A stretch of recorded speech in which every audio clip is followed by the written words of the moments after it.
So the Maimer is basically saying that Yeshua is telling the Yidden at this now critical junction of history, now when the avodah of settling Eretz Yisrael begins in earnest and so on, the whole avodah of Dirib Tachtonim. So he's telling them about the sheresh of the neshama, of the ovis, me'ever lanohar, and this is bequeathed to every Yid. They were a Merkava, Telikus, and so can we. So the Maimon now is explaining the avodah of each of the ovis, and overall generally explained that which is familiar to all of us, and there was some beautiful detail that Avram embodies the midah of Chesed, and Yitzchak Gvura, and Yaakov Tiferes. Let's now continue now is Gimel. V'zeh gam k'mashekoso. This is also which the pasuk says. Hashem told Avraham, "V'escha l'gei gadol, I'll make you a great nation. V'avarechacha, and I will bless you. V'agadlo shnecha, and I will make your name great. V'yei bracha, and you will be the source of bracha." Rashi brings this. V'amar Razal b'psochim, and the Gemara says in Psochim. It's interesting that Rebbe says the Marmokim here, because this is Pesach Dikemayim, but this was said right after the second Seder Tov Shechot. So he mentions that this Maim Chazal is in Psochim. So the Gemara says V'eschol Agei Godel. So the Gemara breaks it down. The first promise, I'll make you a great nation, Zeh Sha'imrim, that's which we say in Shmoneh Esrei Elokei Avram. V'avarechacha, I'll bless you, Zeh Sha'imrim Elokei Yitzchak. That is expressed in that which we praise Hashem as the God of Yitzchak. God Loshmech, I make your name great. That's the third generation. Continues the Gemara. I might think that the end of the bracha we should say Baruch Atah Hashem, whatever Magen Avraham Yitzchak VeYaakov or something similar to that. We don't. We conclude Magen Avraham after having quoted all the others, right? The beginning of Shmoneh Esrei, the first bracha. We conclude with him alone. So the pasuk concludes after these three blessings. A fourth statement, and you will be a source of bracha. That they conclude their praise with you. And they do not conclude with the mention of the other others also. Clear? Now Maim is going to explain why we conclude with Avraham. Notwithstanding that we just said before that all of the others bequeath their avodah to every Jew, so one would think therefore they'd be kind of in equal parts. But no, Avraham dominates and concludes the bracha, which means also the avodah. The Maimah goes on to explain. We're clear? Yeah.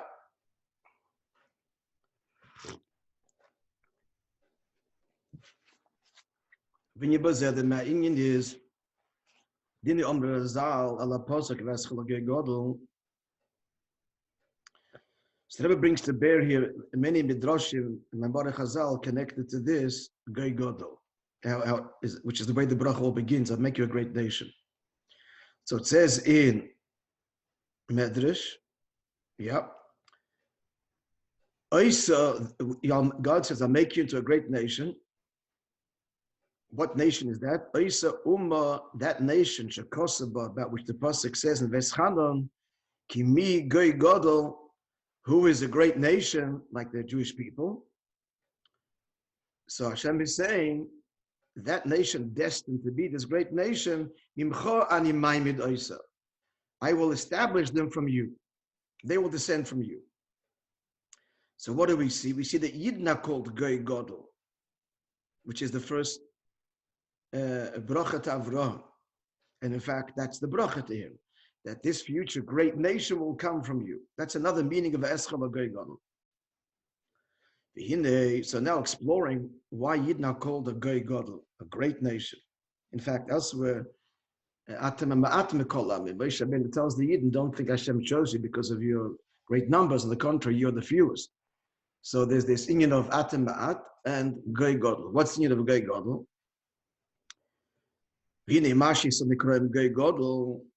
That which is now called a great nation, Hashem Mashakos. So this is associated with the pasuk in Tilim, describing Hashem.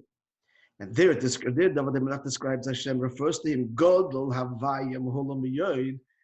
Great is Hashem and exceedingly praised, Be'ir Elokeinu, in the city of our God. Meaning, Pashup Pshat, that's in Yerushalayim, Beis Hamikdash, that Hashem's greatness is manifested and he is praised. But what he wants to bring out from here is that the Eibush is called Godel. So since Godel Havaya, therefore Yidna called Goy Godel. The Kivin Shechet, since Shechelek Havaya Amoy, the pasuk says in Hazino that Yidna verily a part of Hashem. Kedisa Betanya, as he explains in Tanya, that means that very deeply and specifically Shem Havaya. He explains in Tanya. In the Geras HaTshuva, explaining in the Tshuva Lo, Tshuva Tato, he explains the Shem Chelik Mamish, Shem Chelik v'Shem Havaya Baruch Hu. That every neshama has in it Shem Havaya, literally a part of Shem Havaya. As he goes on to say, Shem Havaya, Sheyeshtem b'kol echad v'echad b'yisod. There is Shem Havaya as it exists within every neshama. As the pasuk says in Eicha, Chelki Havaya Omra Nafshi. My portion is God, said my soul. The deeper meaning is not only simply the Pasha the Pshat, that he's saying that my soul has chosen God as my lot, but my portion is Havaya. My chelik engraved in me is Havaya. All to say, and since the pasuk says God will Havaya, great is Hashem, lachein heim Goy Godel. Therefore, you also have this property of Goy Godel, Kamei Godel Havaya. We clear? Yeah. The Indians and and all of this comes from Avraham, as the first medrash we just quoted stated. It's from you that I will establish this great nation. Why? We're looking here now at the dominance of Chesed. Gedula refers to Chesed. As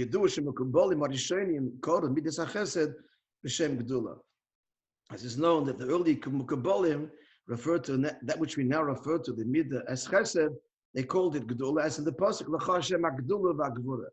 The simple meaning is, the simple connection is, because pure Chesed is expansive and limitless and gives, so true greatness, bigness, is Chesed, as opposed to Gevura, which is about constraint.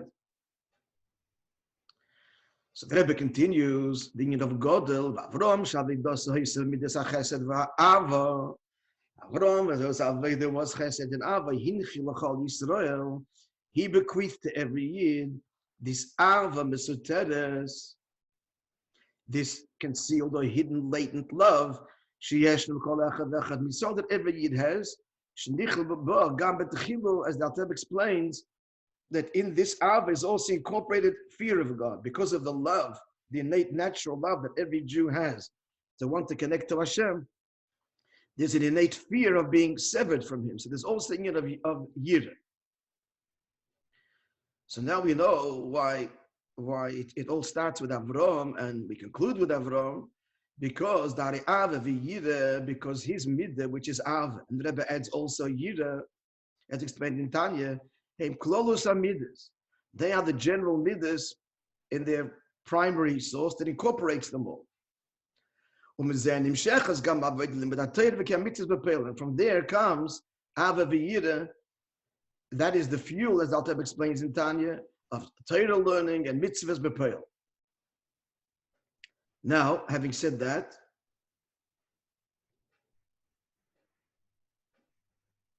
it could be said that he just now distilled all of this into the Ava Mesuteres that every Jew has, the natural love and the natural fear. And that's all connected to the word Gedula, which means expansiveness. It could be said what that means is that a Jew cannot be contained. He will always break every boundary in his love and desire and longing for Hashem. And moreover, like the true union of Gedula, it's unrequited. It's not like satisfied, deeper and deeper and deeper. true expansiveness. You can't hold him down. His neshama will express itself and find itself. That's Gedula. And because of its innate love for Hashem, it's forever in a state of, desiring liberation and freedom. That's the whole point of the Alter Rebbe. Tanya is to tap into this Avam Soteres and allow expression. There's bubbling below the surface. There's Gedula that seeks to express itself and reach out and connect to Hashem. Follow that point, the Gedula, this expansiveness, non-containedness, can't be contained. Continues now. What he's saying now is that this Ava contains Yira, and that's the source of everything. Now back to Shem Havaya. And this is the Yud-Kei Vav-Kei that is in and part of and integral to the neshama of every Jew, the identity of every Jew. Namely, Ava v'Yira hem bechinas Yud-Kei. Ava v'Yira are the levels are represented by the letters Yud and K. Okay, that requires explanation, but the mind it doesn't. Because in general, as we all know, Yud is Chachma, and Bittul, and Av is expansive. But at any rate, it's rooted in, the point is, it's rooted in Yud K, in the Yud, because of the Neshama's inherent, because of the Chachma, the Nekuda. In other words, Chachma is the place where the Nitzutz Beire resides. Therefore, that's the source of this love, that I always want him and I can't be separated. But that's the Narichis, the Maimon doesn't go into, so let's just leave it as stated. That Ava v'Yira, that corresponds to Yudke. As the Pasuk says, Hanistora, Islam, the Pasuk in the Soviet. Hanistora is the hidden matters belong to Havaya Lekeinu. And then it goes, V'haniglois is Lona. The revealed matters that we have to deal with. The context of the Pasuk is talking about people that sin in secret and don't think that the community will be punished for sins done in secret. The community is responsible for that which they are aware of. That's the basic shot in the pasuk there. But the diak is from Kabbalah that Hanistoris goes on Havaya Lekein, the Yudke of Havaya. And Torah, that's Ava V'Yira, that's the hidden part of the Nefesh. You don't see, the love and fear are deeply rooted in the Nefesh, and they are the fuel of the behavioral action, Torah mitzvahs, which you see. You don't see love, you see the result of love. You don't see the love itself. You see the behavior of love. So the Nistoris is a Yudke. The Torah mitzvahs say Bechinas Vavke. The Torah mitzvahs are already the Vav and the Hey, which the next ayus will explain. That's as the pasuk goes on to say, V'haniglois, that which is revealed, that's for us and our children. And the remes is V'haniglois, Vav Hey. The Vav and Hey, that's what is niglois. That's what's revealed. That corresponds to limit HaTorah, as he says, and Ma'aseh B'Poel, because they are manifested and they are niglois within the nefesh. So within the nefesh, the Nistoris is Ava V'Yira. Within the nefesh, the niglois is Torah and mitzvahs. Clear? Yeah, now to explain it.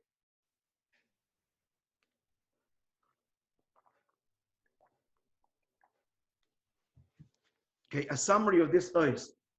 The summary of this ois is, before we go further, is that notwithstanding that all three of us bequeath their Avodah to every Yid, nonetheless, the Avodah of Avraham is the template and the foundation with which we conclude our praise of Hashem in the first bracha.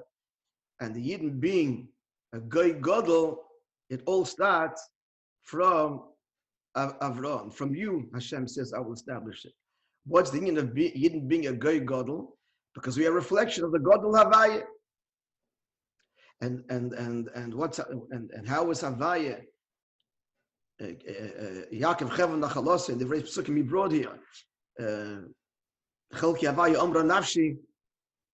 So Havaya is integral to the makeup of the neshama. Hashem himself, as it were, is indelibly engraved in every neshama, defining the neshama. Conclusion: what are the four letters? Yud and Hey is Ava V'Yira, and that comes from Avram because Yid is included in Ava, as we explained, because a Yid loves God, he fears to be severed from him. And Vav and K, Vav is Torah, and Hey is mitzvahs. So that's the Nistoris and the Niklois. Now to explain this in detail.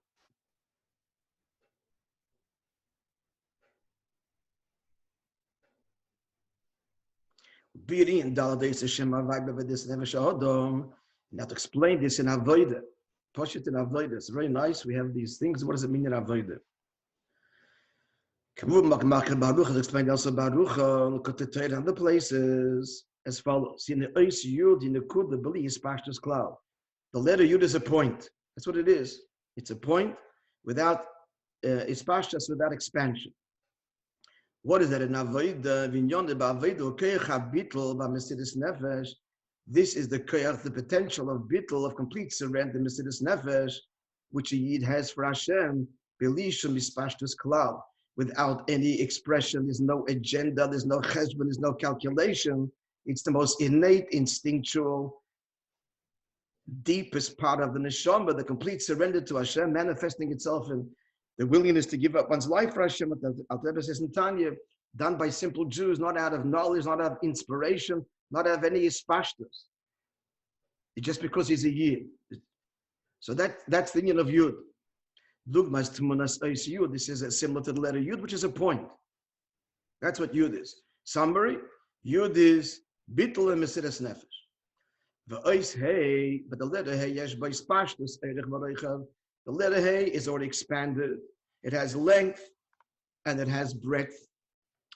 So that's already the self expression, not surrender, but self-engagement. Well, what is there to in his bond and this Havon of Asaga? Here's where Jew understands and is inspired. And what's the understanding? Shem is born and being in my God, lo masecha havai. He meditates and thinks into the greatness of your works, Hashem. On how manifold are your works. He will now address that, if I'm not mistaken. So he expressing addresses the manifold works. There are so many types of creations. As you're probably aware, science is still discovering and new creations, I think, on a daily basis, certainly in the depths of the ocean, in the Alma Discasia. And that, by the way, is not happenstance. That it's only in recent history that we're plumbing the depths and the treasures of the ocean in astonishing ways, because we're approaching Mashiach, where the Alma Discasia Hafach Yom Layabasha will happen in the deepest way, and therefore we're discovering these profound, incredible, astonishing discoveries in the depths of the ocean, new species, etc. For that matter, not only in the ocean but also on land, but more so, I believe, in the ocean.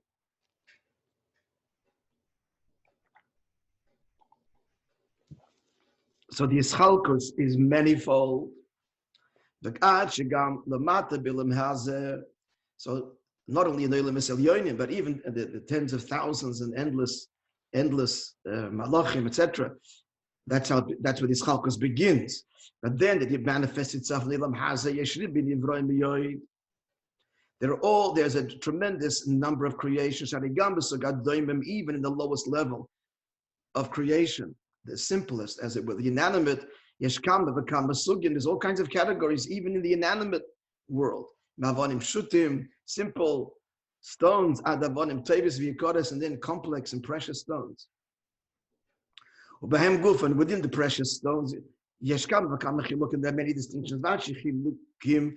Gam beziv zoram, and even within the same ones, they differ in their radiance and in their clarity. Likewise, in the vegetative world, the growth, because there's tremendous division. So there's the mighty cedars that grow on the hills, the mountains of Lebanon. The other is is the Azov, the grass that sprouts from the wall. It's a pasuk in Malachim. And likewise in the category of living creatures, of the animated world of animation.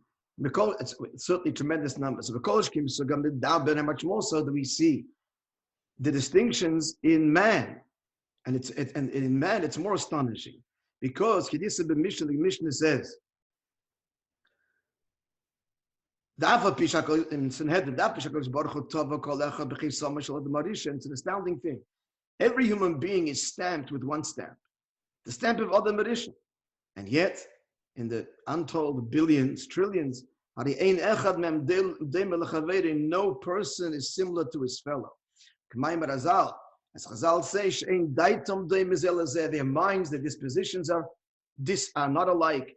And their face is not the same. 2 eyes, a nose, a mouth. How many variations can you have? And yet it's astonishing that over the course of history, no two people are alike.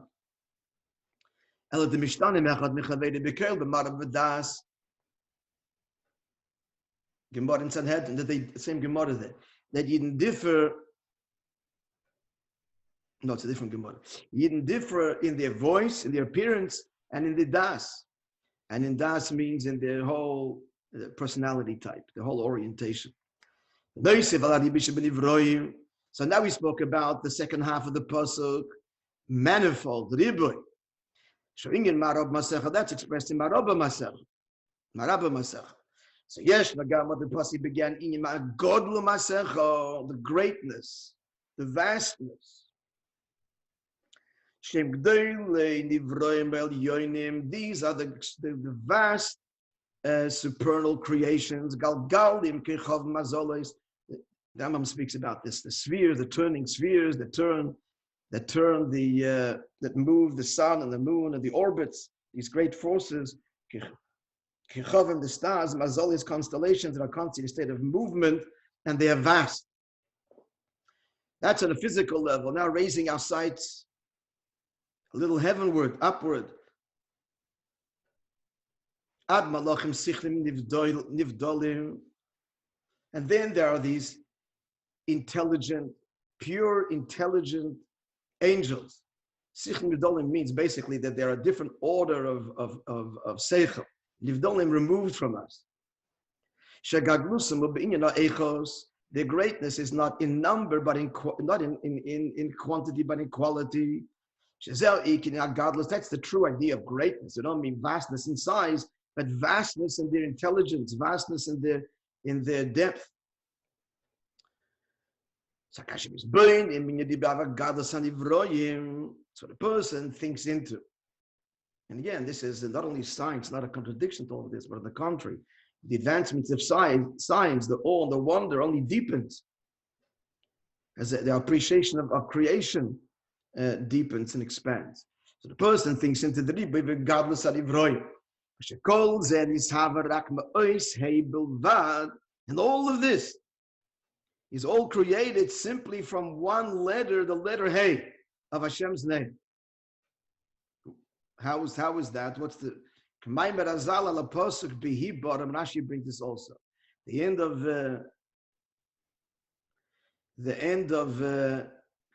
the account of creation, so the pasuk says on the summation of the day that he created them, Bihi Bottom.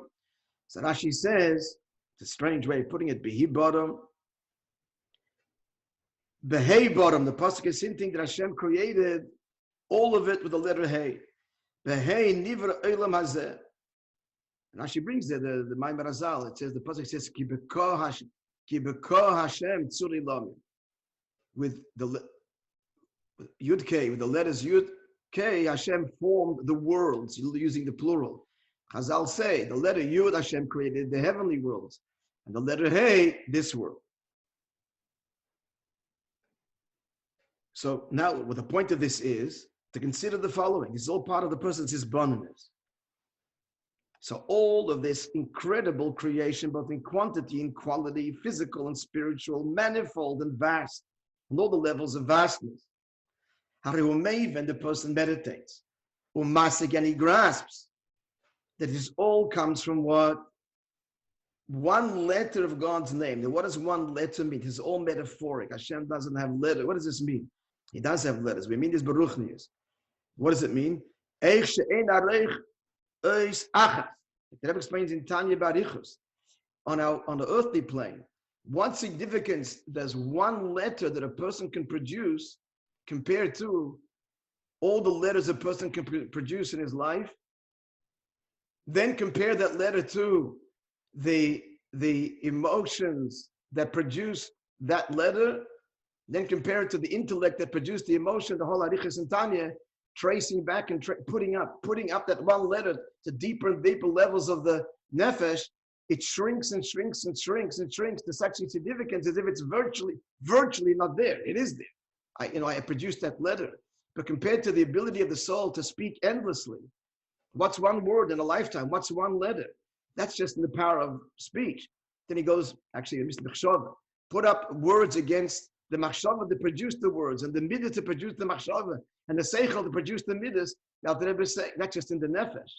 And we're just going to seichel, never mind the etzema nefesh, the significance of the output of that one letter in expressing what and the soul is becomes negligent times negligent times negligent, virtually to the nth degree. All to say that creation tells us virtually nothing of who God is. It's the most negligible output. He's beyond immeasurably this whole incredible creator, as magnificent, vast, and deep and manifold as it is. It's all from one letter, hey, comes all of this. And what's a letter? As we just said, a singular letter in the face of other letters and words, and tracing it back to how it was all produced. When you get back to that Etzema Nefesh and you put it up there, you're like, it's like putting, you have I'll give an example. You have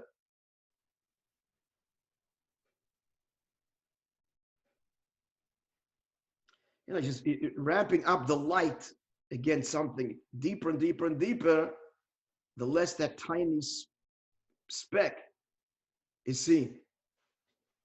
Or just simply just putting that speck against greater and greater space, and then infinite space, its significance pales and pales and pales and pales.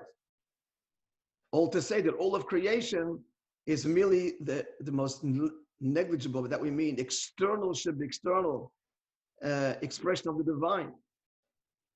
And where does the Eibishter Atzmus found? In a mitzvah that you do, a simple mitzvah. The whole Atzmus is there, the whole Anoichi. And in all of creation, it's from the letter Hey. Of course, the Avodah is to reveal. I made it with the point that we said before, a couple of weeks ago, days ago, I've lost track. We were saying in answer to Yankee, your question, the Neshama is everything, and all of creation is nothing. The point being said over here, nothing even in terms of what God has invested in creating it. However, the big caveat is that when we use creation in the service of Hashem, then it becomes everything. Because it becomes a reflection of Hashem's relationship with Neshamas Yisrael. So like your house, you have this big, elaborate house. You live there with your family, then it's everything. The moment you leave it, it's an empty shell, meaningless. It's meaningless. And how tragically do we see this? When families fall apart and all of the money was spent in the home, it just becomes painful. But when blesses and one is healthy and one is, so then the home is everything. You can't wait to get home. And every detail of the home, why? Because every detail of the home is expressive of your relationship with your loved ones. Every detail. So every detail becomes everything. But without that, it's meaningless. So the whole Olam Hazeh, is it meaningful? Is it not meaningful? The answer is, per se, absolutely nothing. Ayin ve'efes. And the whole, what did Hashem invest in creating Olam Hazeh? And all the Olam is nothing should be nothing should be nothing. But when we use Olam Hazeh to make a direle yizbarach, which is all about his relationship with us, it's the most, it's Basi Lagani Achaisi Kala, it's my garden, it's the most beautiful place. And heaven envies it, and the Malachim are coming, hearing what is a Yid saying down here, and it becomes everything. But that's our Avodah.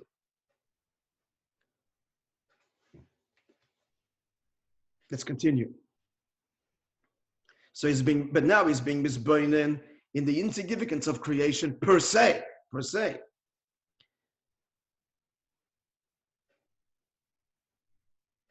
As he goes on to say, number 59 in the text, Sharigam, elaborating now, the significance of a single letter.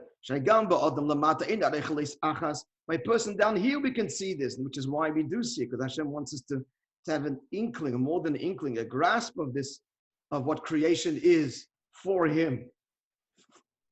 For even for us,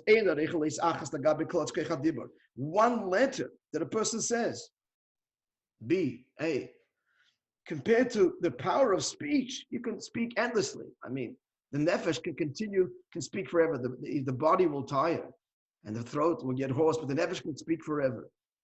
But even physically in the body, I mean, you couldn't count the number of words you said in the course of your life and letters.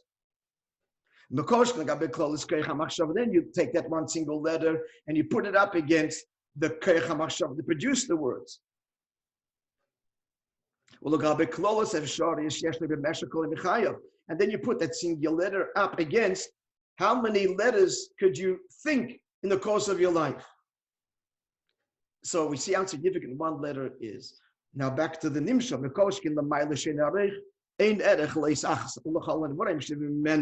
Hashem is totally beyond and incomparable. You cannot know God from looking at creation.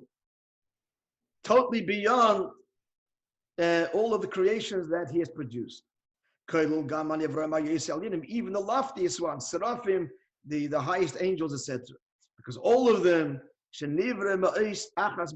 okay, so Elam Haz is made with a hey, and the higher Elam is made with what? With also a letter, Yud.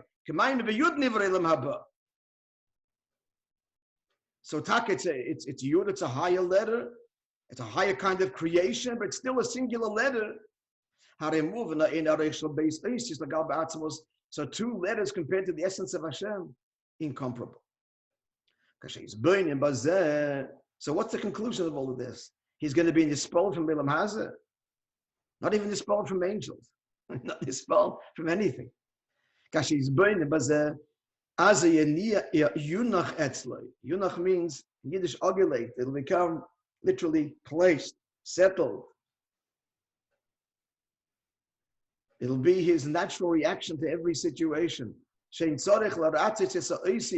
should want the letters that Hashem's produced, these singular letters of relative insignificance compared to him, and that which the letters produced.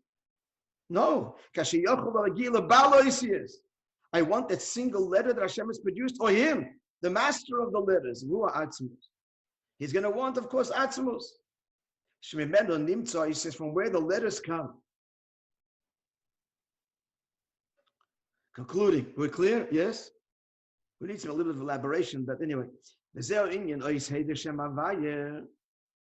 this is the letter Hey of Shem Havaya should be called Echad Yisrael, which means as follows. Not only the letter Yud, that was the letter Yud. Bottom lines come to the crunch. Like Dr. says in Tanya, a simple Jew is asked, are you in or are you out? He's in and gives up his life for it. That is the koach Mesiras Nefesh.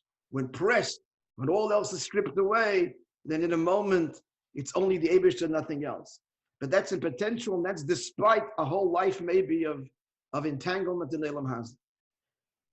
More than that, a Yid's koach havana v'asaga. It's not enough to remain with the letter Yud, because that will only come to the fore when pressed, when under pressure. But the challenge is to use his seichel havana v'asaga lahasig b'sichlei, to live this way consciously, to grasp in his mind shein tzarich l'ratzos ki matzmusa yizbarach. And he shouldn't want anything, only the Eibishter. And if this moment and this thing is a reflection of you and your will, then it's everything to me. And if it's not, garnish that. Like the Alter Rebbe says, he brings this now. Okay, we'll stop here. Every Yid, no Jew wants or can be separate from Hashem. Continue tomorrow.